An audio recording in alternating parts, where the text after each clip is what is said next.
We are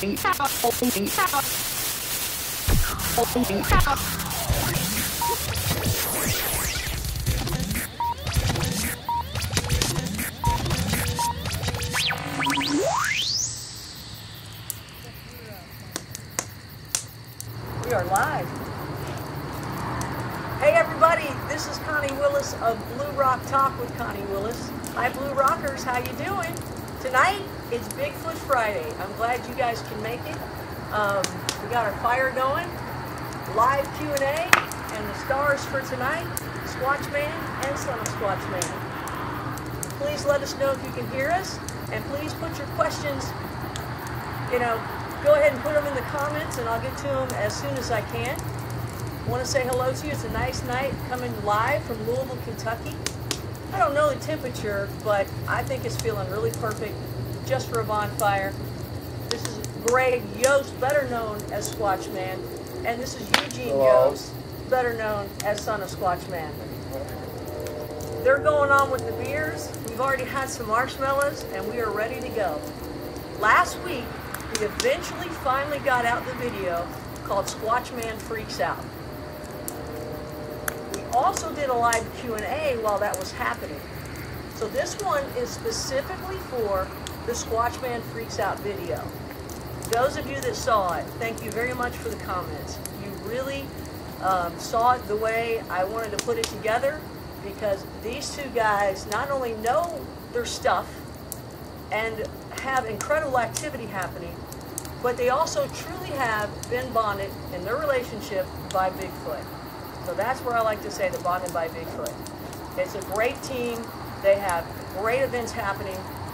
And we want to talk about tonight their latest event that happened in their secret hotspot in Kentuckiana.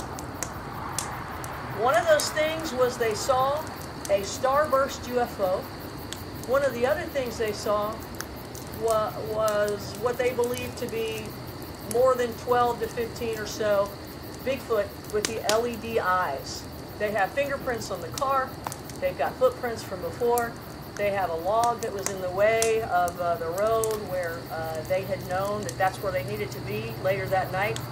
And all sorts of other neat little things that occurred, even with little kitty cats. So we want you to start your questions. But beforehand, please, while you are here, follow me on Blue Rock Talk with Connie Willis here on Facebook. This is my personal page, but my other page, please find it from here. You can do that. Please follow, get notifications. As well, go and tweet with me with Blue Rock Talk. You can also go to Instagram and see me on Blue Rock Talk. And my YouTube channel, that's the main one where I'm going to be taking all of this one day. And that is Blue Rock Talk with Connie Willis on the YouTube channel. Greg needs to open up a beer, so that's where he went. When SQUATCHMAN one day gets a TV show, he won't be doing that when the camera's on. And so, we get to, well, I won't tell him what we would do when that happens. So, if you guys can welcome SQUATCHMAN and Son of SQUATCHMAN, I'm going to be taking a look at your questions here as we go. Everybody is saying hello. Brian S. Palmer says, good evening, Connie and SQUATCHMAN and Son. Michael Taylor, any good trail cam pics on strange cryptids? And Michael Taylor's also saying you guys are cool. So, Kevin says, I always start my Q&As with a beer. It's like I have a twin. So I guess people are also enjoying a beer. That's fantastic. I might have a little cherry Coke and bourbon. So, cheers. To SQUATCHMAN Freaks Out story and Blue Rock Talk and Bigfoot Friday. Oh, sorry. Moosehead, Canadian beer, green bottle, it's squatchy. Jack Daniels, cherry Coke. Wait a minute, I'm sorry. Maker's Mark. Sorry. Way different. Okay, so let's get to the questions here. We got about an hour, hour and a half, so I want to make sure you get your questions in. The question. This is from, woo! Oh, geez. Kevin Moorhead. I saw the pics of the finger handprints on the vehicles, but did you take fingerprints? Did it doesn't say the entire question. Keep your questions short. They're not showing all up here. Okay. Yeah, I probably They went know. looking, okay, it doesn't sound like they went looking for tracks down in the hollow where they say the eye shine is. Is that true? Well, the eye shine was all around the Jeep. And we did look down there. We went back the next day and there was a trail that went down in a real deep ravine. And we only went like 20 feet. But there was a path that went down there in the same direction all of them went. As far as the fingerprints goes, I got one picture that really has a nice fingerprint on it. But most of the other ones, you know, they look more like slides or whatever. You know, where they wiped it, and most of their hands are greasy and muddy. And as you can see on the pictures, a lot of them, they got mud streaks. But there was one right there on my side window on my Jeep, you know, where he had these three thumbs, this finger and this finger was on my glass, and the bottom two were on my door. So, I mean, you're looking at a pattern like that. You know, how a human would look down into his, you know, look into a window, and that's how far them fingers are spread out. And the ones on the back, them real long, big ones, you know, I mean, they were like twice as big as my fingers. But no, they really didn't leave any fingerprints, just that one. So I mean, that's pretty odd, One of the questions I got a lot over the week about what you're talking about now is that you said the greasy fingerprints. Did you get any of that so you can try to find some sort of DNA or figure out what that grease was? no, because the next morning after the dew and the frost, me, Eugene, and John Gregory, we all was thinking of that, and most of it was gone. I mean, it wasn't nothing like it was when it first happened, you know what I mean? Dissipates. Yeah, so you figure all that dew and the frost, it was freezing that night. Plus it's been raining, the humidity was real high. Well, maybe in the future a good idea is to carry Q-tips and plastic bags so that you can get that immediately and save that. Yeah, exactly. That's a good idea. I mean, who knew that they were going to have greasy fingerprints, right? Maybe they had, instead of beef jerky, they were doing some potato chips or something earlier that night. Yeah, and again, back to the whole encounter. I mean, everything was so incredible that night. You know, these fingerprints was just another element thrown into it. And you know, we was trying to figure out one phenomenon on top of another phenomenon on top of another phenomenon. I mean, it was rolling, and you know, I thought we did the best we could under the conditions. As most people would probably never see this in their whole life. You know, we were blessed to see that night, and that's where a lot of people ask, hey, why didn't you guys get a picture? Why didn't you have your cameras with you? What's your answer to that? Well, that's also a good question, Connie, and everybody knows me and my secret. You know, that's one of my main reasons to success is because I'm not a gadget man. Everybody knows I'm from the heart and the soul. You know, I want a relationship with these people, and I'm never going to get it, man, with big cameras. You know, always trying to get pictures of them. You know, walking through the woods with all these gadgets hanging on you. You know, when me and him go out here, we go out with this. When we go out with this, I got my eyes, I got my ears. You know, I do this for me, I do this for my son. I do this for John Gregory. I do this for Sandy Martin. I do this for my brothers. And he does it for Blue Rock Talk.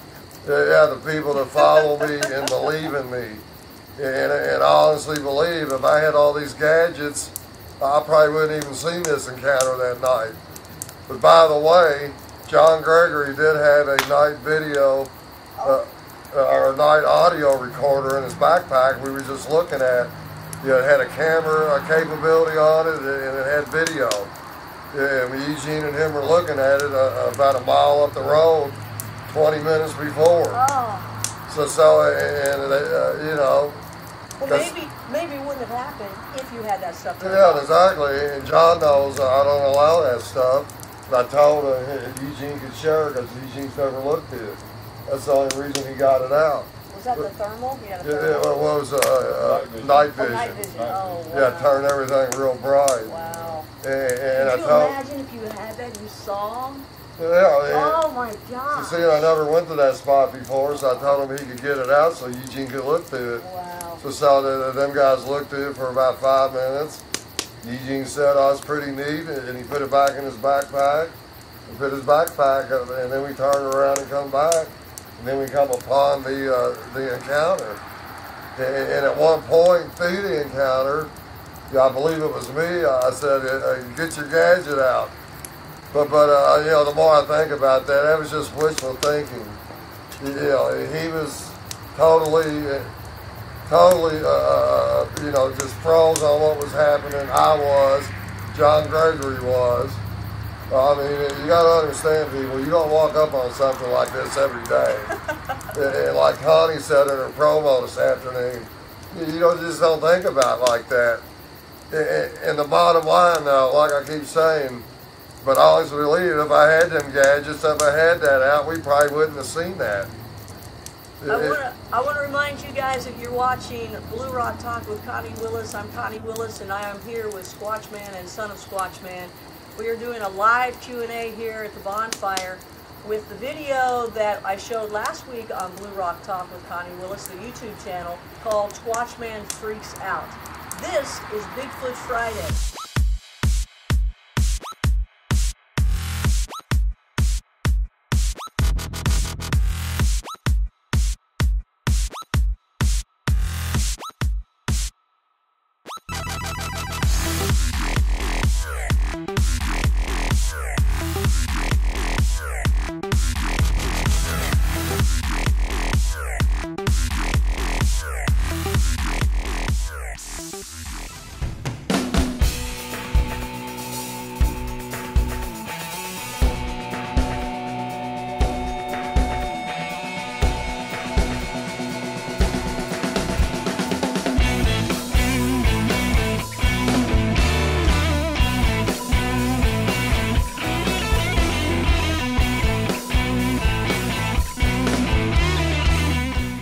Rockers, Chef Connie here. Did you know I have a line of cookbooks? Some people only know me as Chef Connie. I'm a graduate of the Culinary Institute of America in Greystone, that's Napa Valley, and it's the Harvard of culinary schools. I took regular, everyday, simple staple foods and gave you a choice of 5 great recipes per book to easily snazz them up or try something new. They really are no-hassle recipes and delicious on the tongue. Check them out, Chef Connie's top 5 recipes with staple foods, and let me know how you like them, okay? The links are below.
Welcome to Blue Rock Talk with Connie Willis. This is Bigfoot Friday, and we are talking to SQUATCHMAN and son of SQUATCHMAN, and we're taking your questions live at the bonfire, live Q&A. We got marshmallows, we got beer. Hopefully you're enjoying this with us, and you've got something to enjoy as we sit back and ask all the questions we want to ask about the latest video, SQUATCHMAN Freaks Out. The next question that we have here is from Michael Taylor. Michael says, what do you think about Squatch and UFOs being connected? And if you can answer it, and then we'll let son of SQUATCHMAN answer too. Yeah, good question, Michael. Well, that's funny how you asked that though, because I never would have, I've heard of it before. UFOs, Bigfoot stories related. I mean, I had a young man at work come up and tell me his mother and her sisters back in the 70s witnessed a UFO landing in a cornfield where the Bigfoots were coming out of the UFO. And he told me this where I work at Reynolds Wrap when he found out I was a Bigfoot dude. And I was like, well, that's strange, man. I mean, I never really wanted to think that. But after the other night, and then I do hear a lot of stories that, like this young man told me at work. So yes, I think they're very much related. And after doing much research over my 14 years, 15 years of doing this, I mean, I used to think they were this and that, all different avenues. But now I truly believe, I think they come from the stars. I think they come from another planet. And I think they teleport themselves through portals, through cracks in the sky, and through UFOs. So they have interdimensional as well, right? Exactly. They're interdimensional creatures, and they can travel interdimension. That's why you hear about these portals. I really didn't think much of them either, but I do now. Which is cool because there has to be a portal where you are, and that's where we go for. That's where we go for exactly. next. We've got a goal. And another thing I look at, I mean, you go back all the way to 1967 to the Patterson video. I mean, like I was telling Connie last week, that's probably the best piece of evidence ever on Bigfoot. And here that is. That would be 50 years old this year. I mean, a few people probably know, but you got to ask yourself, who are they? What are they? Where do they come from? Well, there you go. I mean, you gotta, they gotta come somewhere. I mean, apparently this whole cycle of, what's been going on the last 50 years, that's not really getting us much. So I mean, you got to look elsewhere. You got to look out of the box. You got to open up your mind, and maybe the answers are up in the stars. And what about you, son of SQUATCHMAN? What do you think of Bigfoot and the UFO connection when you had an experience yourself? Well, I have never experienced any UFO sightings other than the sighting we had a couple of weeks ago, the Starlight sighting. I know the universe is very expansive. We mathematically are just small decimals in a huge system. And there may be higher beings out there who have higher technologies than us, higher consciousnesses than us, who are able to travel farther distances. Whether or not, I know the biggies for sure are aware of this as well. But whether they use like physical flying saucers, UFOs, I'm not sure. Do they travel to different dimensions with their energy? I don't know.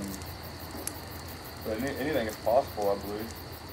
I know it's so hard to really come up with the answer. We can theorize, we can say what they may have told us, but I mean, it's okay to say I don't know. It is okay to say I don't know, exactly.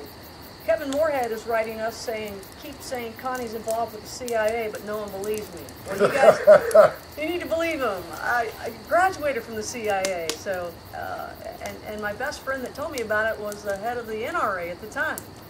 It's so funny that the Culinary Institute of America is also CIA, and the National Restaurant Association is also NRA. But I know about those others very well, too, when you're in this world. So, David Ingalls has joined. Bradley Keith Kuiper has joined. They're all talking amongst themselves as well. Janice Bagby is with us. Jan Clements is also here. Michael had said thank you for answering his question. We also have another question about, and Janice may have come in a little too late. She was asking about what kind of camera you use. But Well, you did take some pictures of Curious George, so you Yeah. can tell her about that. Because his cameras, hopefully, if he does choose to use some devices, we need to get him updated on a few cameras if we do that. But it was a good picture. Yeah, they turned out really good. They did. Yeah, for being a cheap Samsung, a little slide phone, I can hide it right here in the palm of my hand. Yeah, that technique worked for you. And that's why, like Connie said, that's why it worked. They couldn't even see it. And plus, it doesn't put off some of these cameras put off these high frequency ranges and stuff, and they can pick that stuff up. Yeah, that's why somebody asked earlier about trail cams. Well, I'll tell you something about trail cams. As we speak right now, there are thousands and thousands of trail cams all over the forest of America. They never pick up anything. Why? Because the forest people can pick up the frequencies that they are putting out, and they manipulate them and stay away from them. I mean, you would think with tens of thousands of these things out tied to trees all over national forests all over America, somebody would get a good picture of one. But no, because the forest people know. Why can't nobody get a good video, a good picture, a good shot? Because they know when the camera's pointing at them. It's like pointing a gun at them. I just got blessed when I got Curious George, because that little cheap ass thing probably doesn't fit anything out. And they didn't even think I had a camera because they couldn't even see it. So that's another reason people ask me, well, why didn't I get a picture that night? That's me. I don't even carry a phone on me. I got an iPad at the house I play around on Facebook with. And here's my phone man right here. He's got the phone. He's got the smartphone. I'm terrible at it. And he's terrible at it. I keep telling people I'm a simple man, and that's the key to my success. And it's really hard because when you go out there, especially, he's got a great spot. When you go out there, and I understand too, and probably a lot of you do too, you want to go out there and you want to experience Bigfoot for yourself and what's going on and figure out what is happening and have that relationship occur and whatever incidents are gonna happen. It's always a nice surprise going and coming back home. However, when you have something really unique happen, you do wish you had pictures to show people because everybody's going to ask. Yeah. However, sometimes when you are so concerned with your devices, you don't get to truly enjoy the experience. And so you kind of got that double-edged sword there. If it happens without the devices, well, then so be it, right? And if it doesn't happen because you have devices, well, then you're going to probably put those devices down. However, I think you can do both, and I think some of us are working toward that, or at least some people I know, and I'm looking forward to that happening so you can at least have it all recorded. But it's too bad that somebody can't be there with a camera at all times so that you can enjoy it and they can take the pictures of it. Claudia Larkin, who has joined us, Claudia Larkin Dixon. Hey there, Claudia. Her question is, did any of you experience any mind speak with the forest people? No, we haven't, Claudia. That's one thing Yuji's been asking them to do. I've been asking them. We haven't received this yet. Connie has, though. She might want to tell you about it. I have. My experiences were in Alabama. Each time that I was out there, I experienced mind speak. And you know what? It's so innate and so natural when it happens. You don't even realize what's going on. You actually communicate back with them because it's so natural. And then it's a little bit later that you go, oh my gosh, I just had a conversation. Because it's just, you don't think about it. You're not trying. You're not doing yoga or hanging upside down and hoping and praying that it'll occur. It just does. So I do believe, like a lot of people, they choose to talk to you. So when you are out, ask questions in your mind, because that's what I did. I asked the questions in my mind just as I normally would, and that's when I got answers. And believe me, when you ask yourself a question, do you normally get an answer? If you do, that's great. You got something else talking to you, because it's usually not an answer that you would give yourself if you are answering yourself. So I want to thank some of the other people that have joined. Gerald Martin, a Kentucky boy as well, who I think is up in Canada right now. He's joining us. Gerald. Rick Sandlin, our buddy Rick, is here. Hey, Rick. He says, I cannot speak to any experience you have had, but in my tribe, Cherokee, they were here before we were, and if you all write too much, I can't see it, so I apologize for that. So that's as far as I could get. Have you ever tried to communicate with Squatch? Yeah, other than whoops, I got responses, direct contact with Dad, tree knocks, like I do 3, he do 3, I do 3, he do 3. And then we did some rock clacking before, where he was mimicking, you know, all the times, you know, 3 clacks, 2. And as far as, you know, vocalizations or anything like that, no, I have never communicated that way. Yeah, that's what I'm working on, Rick. And like Connie was talking about the mind speak, you know, how awesome would that be? Yeah, and I heard of a guy today on Facebook said he was in his tent and heard his name. You know, there wasn't nobody there, you know, so I want that stuff to happen. I want them to scream my name out. And that's what I've heard. People, they heard their names. Yeah, they know their names. They heard their names. I know, so I mean, how smart's that? And you know, it'll be interesting if they call you Greg or Squatchman. Yeah, that's a funny, yeah. I mean, who knows what they're going to call me. Well, Saddle Squatchman, what about you? What's the most intriguing thing that you experience when you're out there? I know you do try to mind speak with them because you believe it to be the case. To be true. I'm not sure if they've mind spoke with me. I have asked I have asked questions and I have gotten answers that I did not create for myself. Oh, that's interesting. Maybe it did happen. I very well could have. It's so natural. You just are like, you're not even blown away until later. It's like unforced thoughts, maybe. If it is the case, if I did experience it.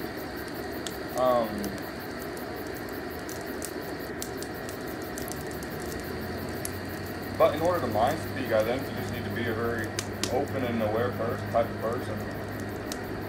Someone who has a sense of respect and love for everything around you.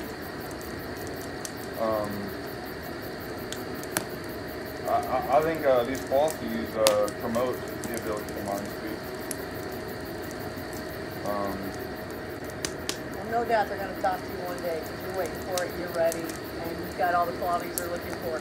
Tiffany Mack has joined us. Hey there, Tiffany. Hey, hi, Tiffany.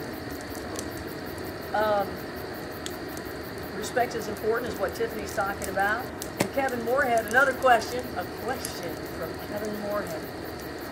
He says, are you planning to regularly go back and check this particular location?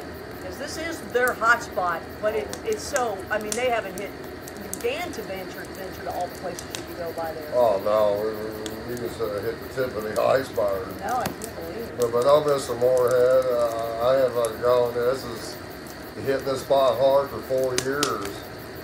And I know a lot of the players out here in the forest. I mean, like I said last week, we're almost on a first name basis. Yeah, I mean, every time we go out, we get activity. I mean, every time. And it don't matter who I bring out, Connie, John Gregory, Sandy Martin, and his son Noah. Yeah, every time these people, I don't take many people out there. That right there is probably about it. I have took Charlie Raymond out there once, and he's experienced encounters. A couple tree knocks. We always find footprints. But yeah, this is my holy grail. I mean, I needed to go nowhere else. I got everything out here. You know, there's at least 20 or more of them out there. But there might be 50, 100. I mean, I have no idea, but there's a lot of them. And I get all the evidence I want. I'm getting sightings. There's other people out there that's got sightings. My brother drives a truck. He's a delivery man. He went out there one day, and he went to the maintenance garage to drop off, and he's just messing around because my brother still thinks I'm kind of nuts. And he's like, hey, y'all know anything about Bigfoot out here? He said them three boys in there were, looked up at him and they're like, yeah, we heard a lot about Bigfoot. He goes, go back there and look at that room. He went back there and looked in the room and he's building a Bigfoot sculpture. And he goes, what's that tell you? Oh, cool. And then the guy goes, man, we can sit here for hours. We worked in here. Well, he's seen them. Then the old man, the head of them, he goes, yeah, I live outside the forest. He goes, you would not believe some of the screaming, the hollers I hear in there at night. So Mike said, okay, that's all I need to know. That's my brother Mike. So no, this forest is my, is SQUATCHMAN's playland. It's my fantasy land. Everything I need is in that forest, and I will never leave for another one. I mean, these people trust me. I trust them. I love them. They love me. And we got a great thing going. If you're just joining us, you're watching Blue Rock Talk with Connie Willis. This is Bigfoot Friday. This is Greg Yost, better known as SQUATCHMAN, and this is Eugene Yost, better known as son of SQUATCHMAN.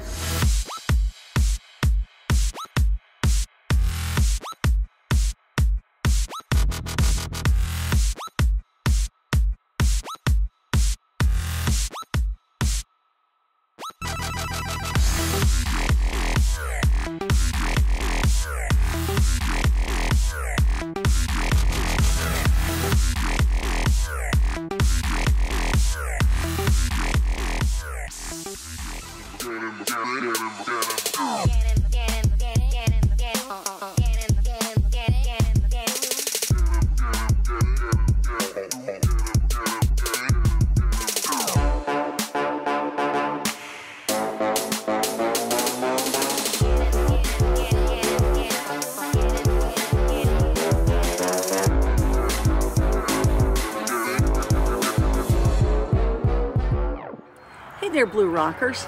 Now, I've picked up many a trinket with a metal detector and had a blast on every adventure that I ever had, and I mainly did it when I was living on a beachy island. Then I moved to a big city and I sold it. I mean, what was I going to do using it there? Well, being back in Kentucky now, guess what? I want another one. And I was told this is the one to get, the Technetics T2 Limited. It's the one in black, Technetics T2 Limited. It was highly recommended by some of my best resources. I'm told it has awesome depth, it's loaded with search modes, and is hands down the best currently available metal detector, delivering the most bang for your buck. Well, I'm sold. Sounds good to me. Technetics T2 Limited. Now, if you get it before I do, tell me your thoughts and show me your finds. Click on the link below in the descriptions to get yours.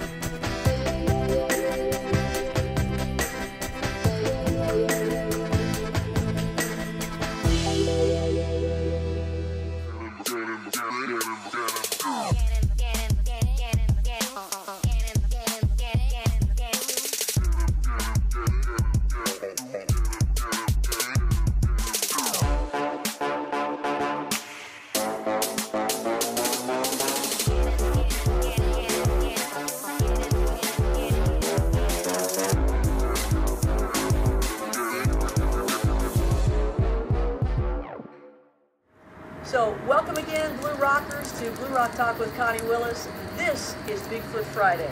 We're talking with SQUATCHMAN, son of SQUATCHMAN, and we are taking your questions. It's a live Q&A. Michael Taylor is still with us, and he says, have you ever tried to give food to Squatch? Oh, all the time. That's part of our main thing where we get them.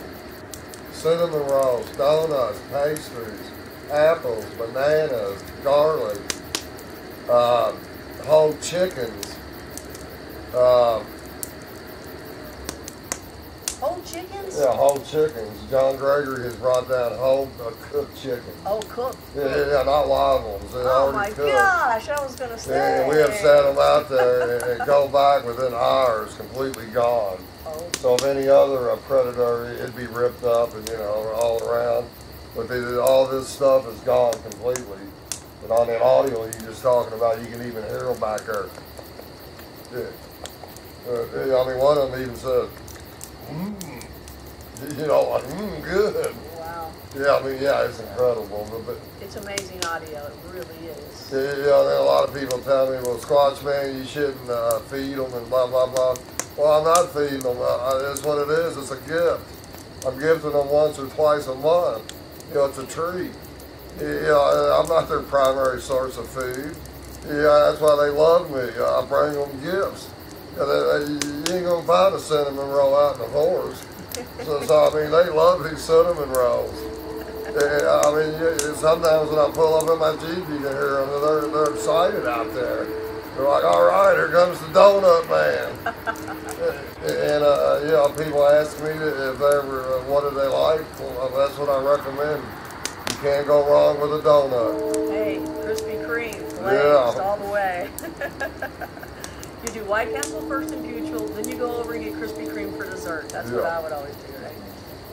Exactly. If you know our area and you know what we're talking about here, we understand that 100%. Tiffany Mack's got a question. She says, what's the probability of having a sighting when you go out with some of these large group outings? So if you go on like a tour group or a whole bunch of people group, do you think you'll get a sighting? Well, yeah, I mean, I've heard of good stories coming from groups. But me and Eugene, we're not group kind of people. You know, we like a bare minimum. Me, him, and somebody else. 3, 4 people. You know, I really wouldn't want too many more, unless you had groups. You know, groups of 3 and 4. That would be a good concept. But I mean, you know, if you got 20, 30 people walking through the woods, I really can't expect that for them people to expect too much action. Yeah, I mean, you know, the forest people are very curious, and tell you the truth, the best activity I have ever encountered is by myself. So, I mean, you know, if I would recommend if somebody wanted a Bigfoot experience, you know, go out there by yourself. Don't take no weapons. Don't take no guns. Take your heart and soul. Respect them. Yeah, let them come to you. Do not go out and search and hunt them. They will come to you. They know your intentions. They know if you're a good person or a bad person. And I think if you got 20, 30, 40 people out there, that's too many people to read. You might have some good people in that group, and you might have some bad people. So they're like, oh, I'm staying away from these guys. But if it's just you, it's cut and dry. They're going to know exactly, you know, if they're going to show themselves to you. And that has a lot to do with the respect and the love you got to share with these people if you want that encounter. You can't go out there with the sole purpose of, I'm going to get this guy on video. That's all I want to do today. I'm going to prove that he's real. I'm going to get him on my video recorder. Yeah, you might as well not even go out there because it ain't going to happen. But he went out there by himself without me before. He's had good encounters. I mean, he's been scared out of the woods 2 or 3 times. You have? Yeah, I come home from work and this man's been pretty scared. Tell us that incident. Tell us one of those. Oh, well, one day I decided to go up by myself in the summertime. Wow. I mean, it was the hot spot we normally go to. The one I've been to? Yeah. Okay, Yes. okay. Yeah, same place. Same I place. like that place. It's a great place. Yes. But this time I walked a different route that we normally take because I like to explore. And as I was walking deep into the forest from the road, I mean, right off the bat, I could hear clacking, stick clacking. It didn't sound like a woodpecker. I know how a woodpecker sounds. Of all different shapes and sizes, I know the variations of woodpecker sounds. I heard a lot of vocals actually, a lot of grunts and whistles following me. And I stopped at one point at a very known location. If you have ever seen SQUATCHMAN's pictures, he calls it the Mama's Cave.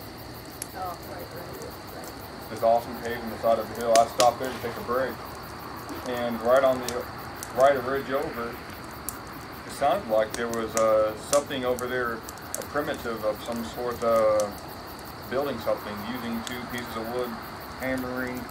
Oh my gosh! Yeah, Wow. it was pretty cool. And I thought to myself, wow. Yeah, and he said it was real close too, Yeah, right on the other side. It was very close, very loud. I was actually stunned. I was stunned. I stood in one place, and I just kind of contemplated, what should I do? I'm kind of scared right now. Should I give off my location? Should I be brave, or should I just be silent and listen? So I just listened, and whatever was going on back there just kept banging. And I finally decided, okay, I'm going to let my presence be known. So I started whistling a song really, really loud. And right when I started whistling, the knocking stopped. And I just whistled for like 4 or 5 minutes. And then when I stopped whistling, the knocking started up again. It was crazy. I was contemplating whether I should walk over the ridge and try and see anything, but I decided I'm good. I don't want to see nothing, even if there was a biggie over there. It's interesting. You kind of feel like, oh, I got the gift I was supposed to get, don't you? You kind of feel like they gave me what I needed, and you feel fine. You feel satisfied. One time out there, he had a rock thrown at him. Yeah, this is the same story, actually. Yeah, a rock thrown at him. I continued walking after my break, about another 30 minutes. And I started getting emotions of fear, which is strange because I'm normally pretty happy out in the forest. I started becoming fearful. I started trembling, and I heard grunting up on the ridges. I heard it since the moment I stepped in the forest. And then the thought came across my mind, I don't think I should be out here anymore. I should probably turn around and go back home. And as I was standing in my footsteps contemplating this, a rock was thrown at me from a tree. It was lodged at me. It didn't hit me. It landed right to the front, right of me, into the leaves. But I couldn't see where it was thrown from, but I kind of imagined what it was. And I thought to myself, okay, I'm out of here. Time to leave. Yeah. Turned around and I power walked out of that forest fast. I was out of there quick. And you gotta wonder, is it really, hey, leave here, I'm throwing rocks at you to leave? Or is it also, here, I'm in this direction, look this way? I'm playing with you. What do you think? I thought he was playing with me. Oh. Yeah, they like playing with us. You gotta trust your own gut at that point of what the messages are giving. Yeah, you just can't be intimidated by their size and their strength. You gotta respect them for who they are. It's hard not to, though. I mean, I go in there with a mindset. That's what makes my relationship with them so special. They know I'm not afraid of them. I mean, well, you're just as tall. You're almost as tall as some of them, dude. Size. I mean, and I beg them to come on out, dude. Quit hiding. I'm not afraid of you. They're like, we've never seen a human this tall. tall. I mean, you want to look at me, come on out. You can feel me. You have so much camouflage on, they only see your eyes and beard. Yeah, I know. and that's why. Yeah, there's a space and beard walking the woods. Yeah. I'm the SQUATCHMAN. He is the SQUATCHMAN and son of SQUATCHMAN. If you're just joining us, this is Connie Willis, and this is Blue Rock Talk. It's Bigfoot Friday.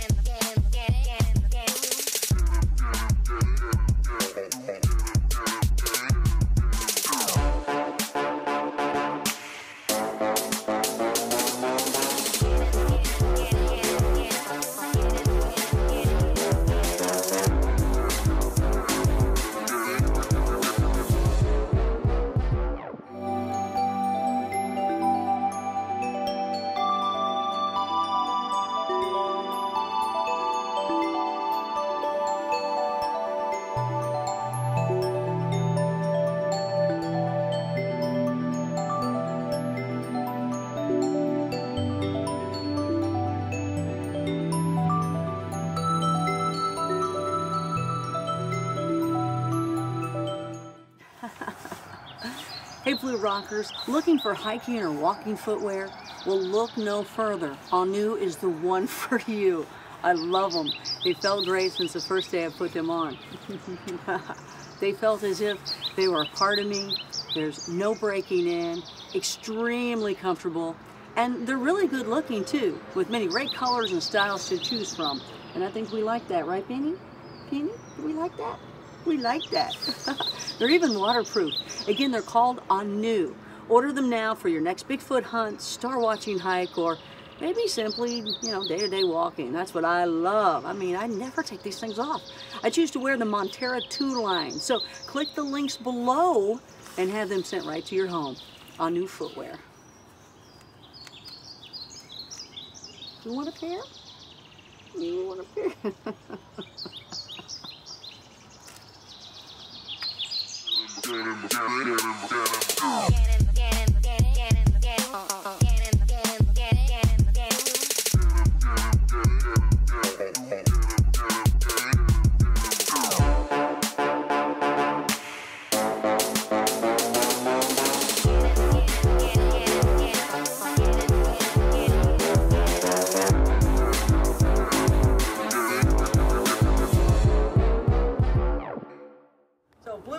Out there, it's Blue Rock Talk with Connie Willis. I'm Connie Willis, and this is Bigfoot Friday. Eugene Yost, Greg Yost, Squatchman, son of Squatchman, answering questions right now. Please list them here. We are live with the Bonfire out of Louisville, Kentucky.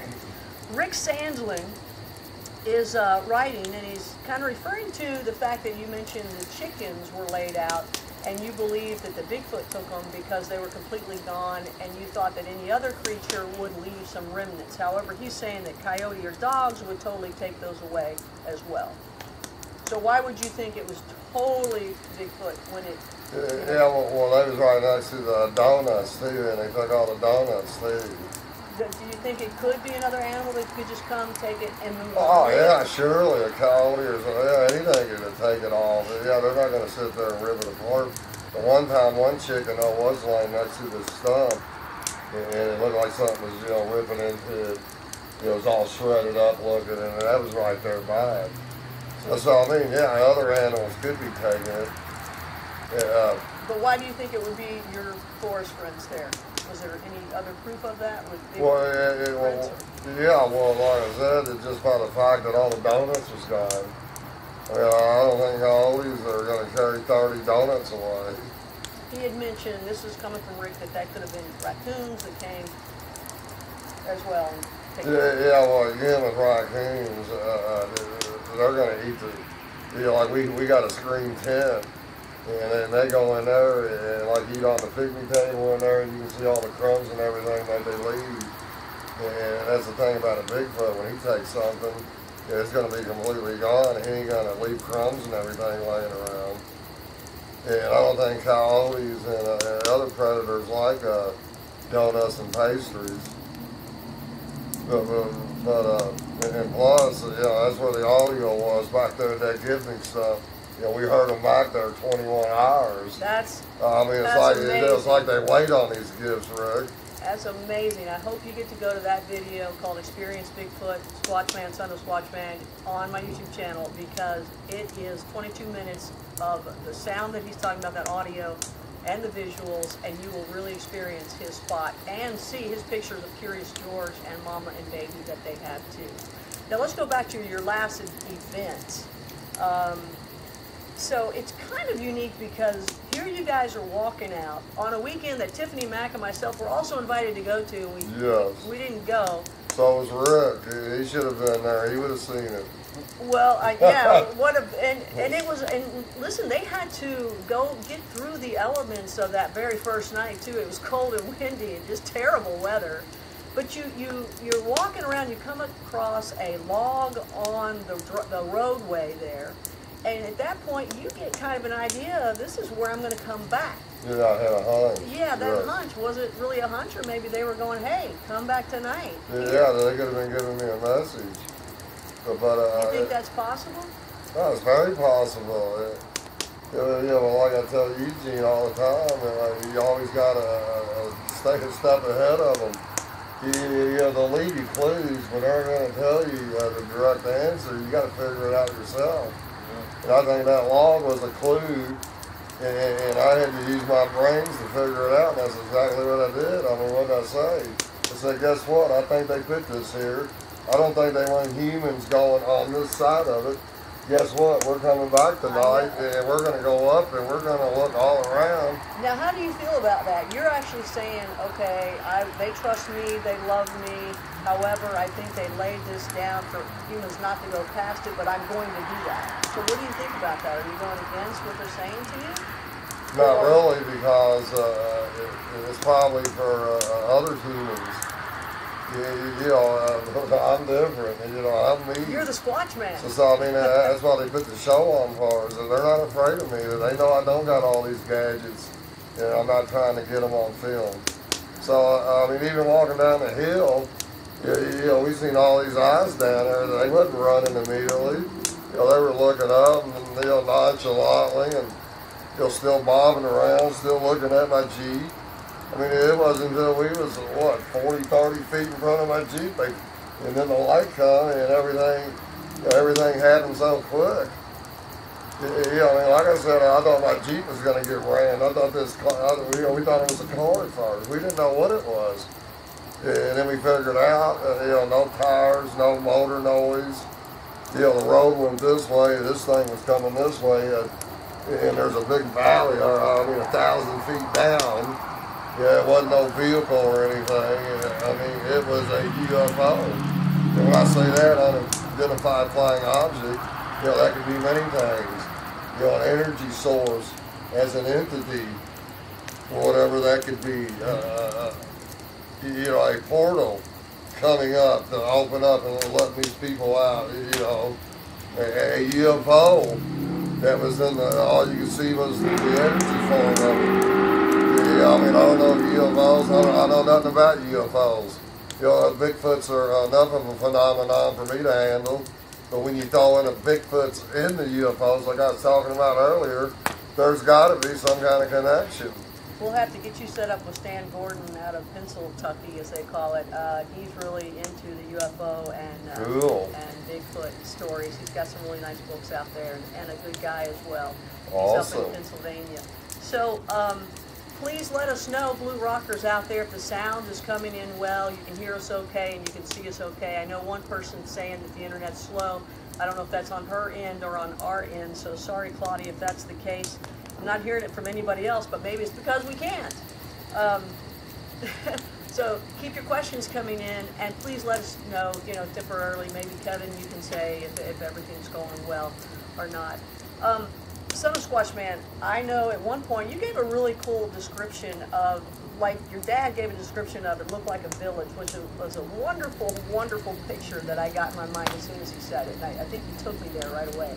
But you also had a great way of how you explained the image to me of how the LED lights really looks when it came down to, you described them pretty well. Right. I was like, what did they really look like? So as we were walking down the hill, during the initial sighting, right after my dad said, "Look, it looks like a village down there," I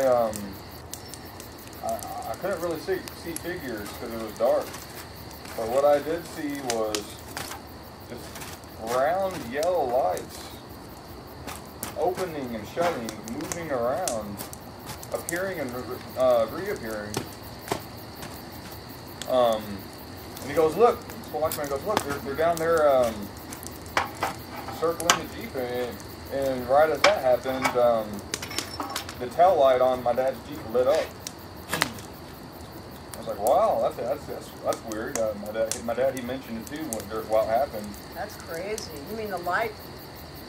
The reflective tail lights, the red reflective tail light on the Jeep lit up without anyone lighting it up with a spotlight or anything. It was these yellow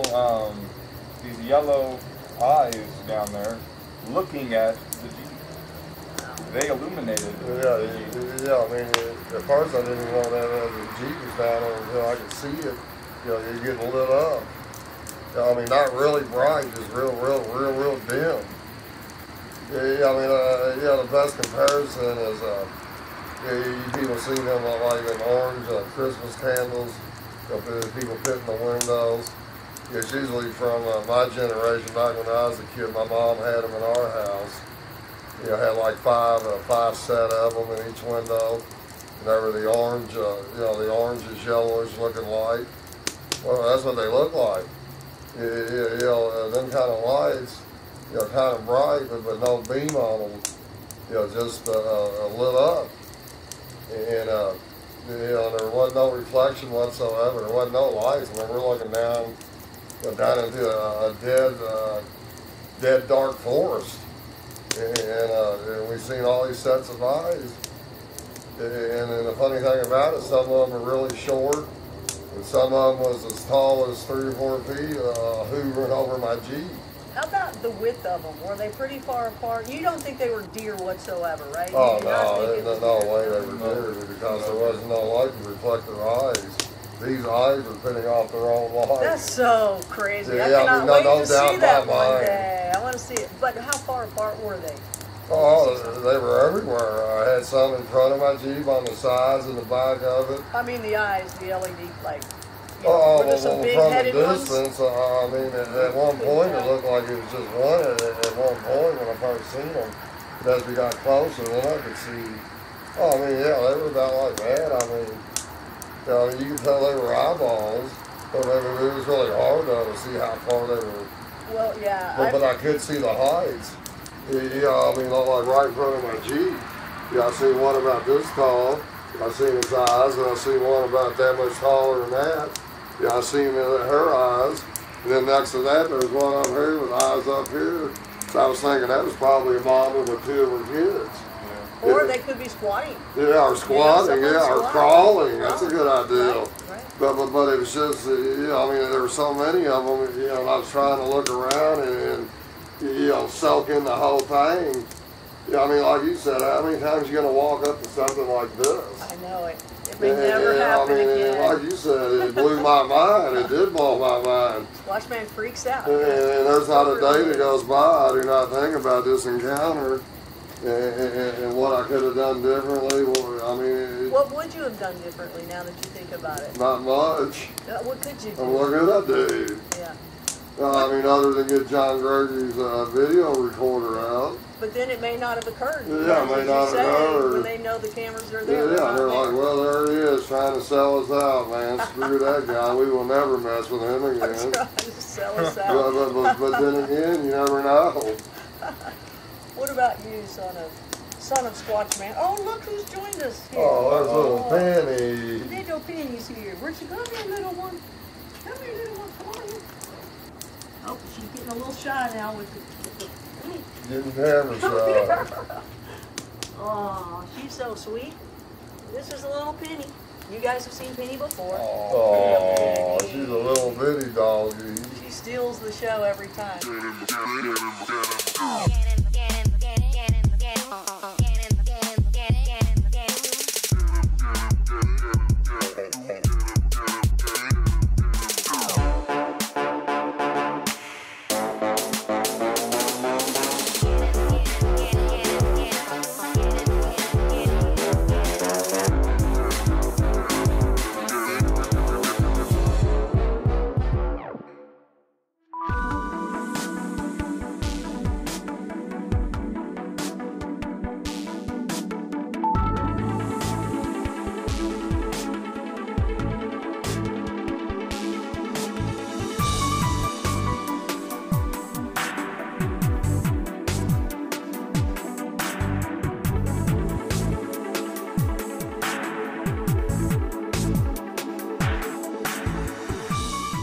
Hey Blue Rockers, if you're wanting to learn the aliens' agenda for the future of the Earth, you'll want to read Walking Among Us by Dr. David M. Jacobs.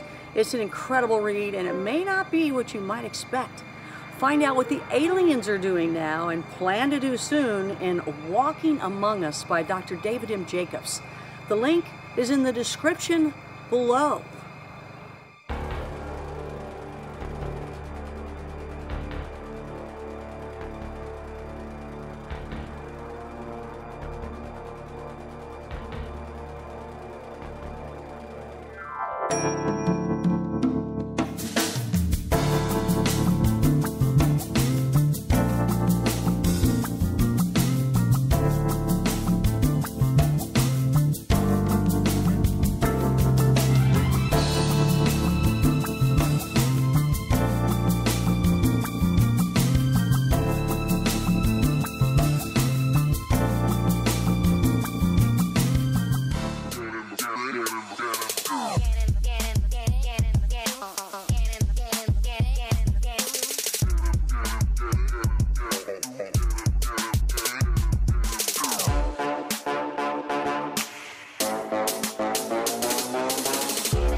watching Blue Rock Talk with Connie Willis, and this is Bigfoot Friday. Hey there, Blue Rockers. Thanks for being a part of the live Q&A, the Bonfire out of Louisville, Kentucky, and I've got SQUATCHMAN, a son of SQUATCHMAN here. We're talking about their latest event that I've got on video. I interviewed them last week.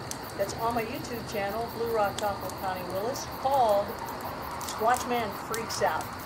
Now, son of SQUATCHMAN, the starburst. Describe, your dad describes it as a starburst. How do you describe the UFO light that you saw? And did you get any emotional feelings from it? I'll begin with the emotional part. I felt nothing. My emotions did not change prior to the experience. My anxiety naturally kicks in whenever I'm in danger. So I knew I wasn't in danger. I was actually in a pretty good mood. So the sighting did not alter my feelings. However, the visuals of the UFO,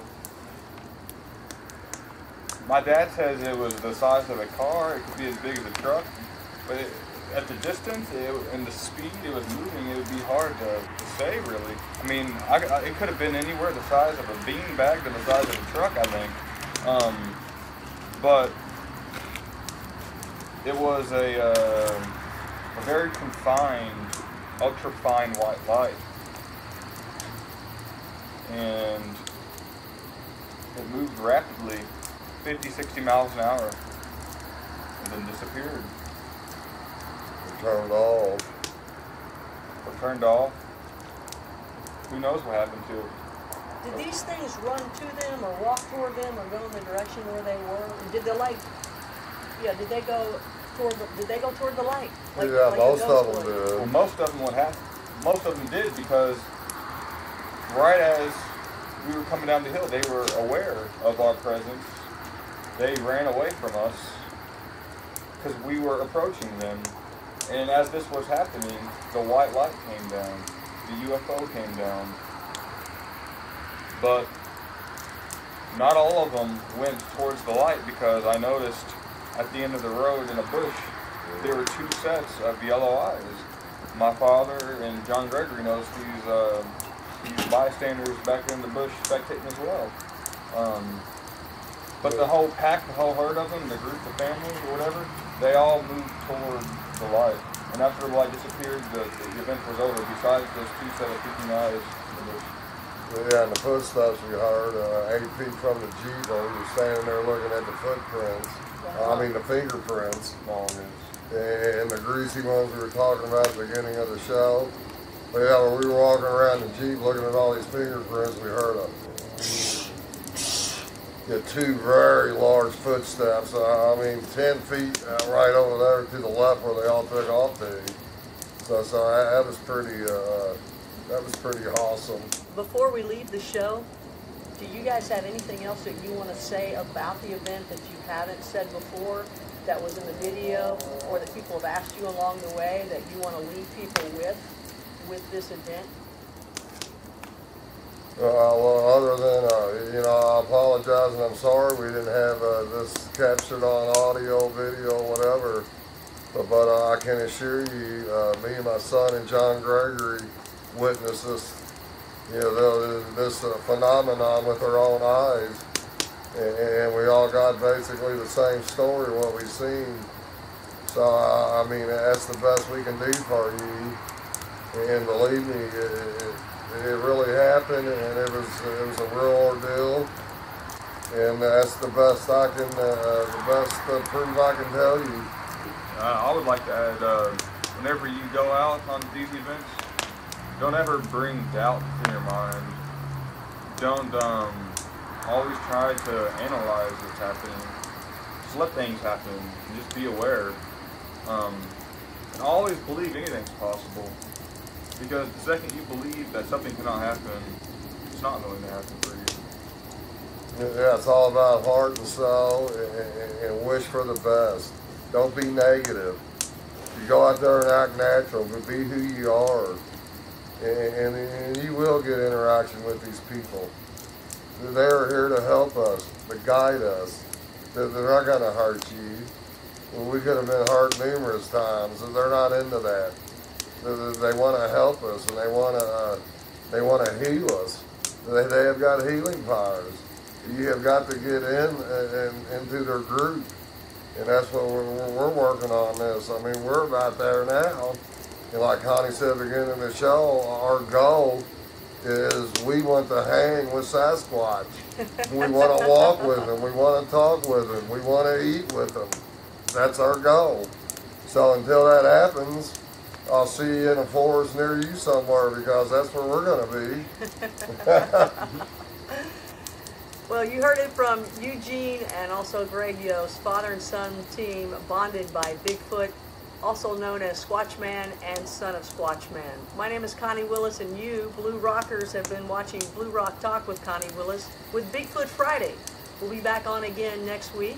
I hope that you will subscribe, like, comment, and share this video. Follow me on my Blue Rock Talk Facebook page, and subscribe on my Blue Rock Talk with Connie Willis YouTube page. You can also tweet with me too. So please join me and the family of Blue Rock. You are a Blue Rocker. Thank you for joining us. And again, it's Bigfoot Friday. We'll be back on again next week at 10 p.m. and I'll definitely be keeping up with SQUATCHMAN and son of SQUATCHMAN. So until we meet again, keep watching the skies and continue seeking out the strange and uncover the unknown. For Blue Rock Talk on Bigfoot Friday, I'm Connie Willis.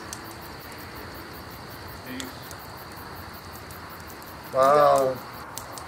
Let's get some marshmallows, man. I'm freezing. Bye, everybody. I'm going to turn off the sound, and you can watch us for a little bit if you want, or maybe not. Maybe I'm going to turn it off right now. Thanks, everybody. Good night.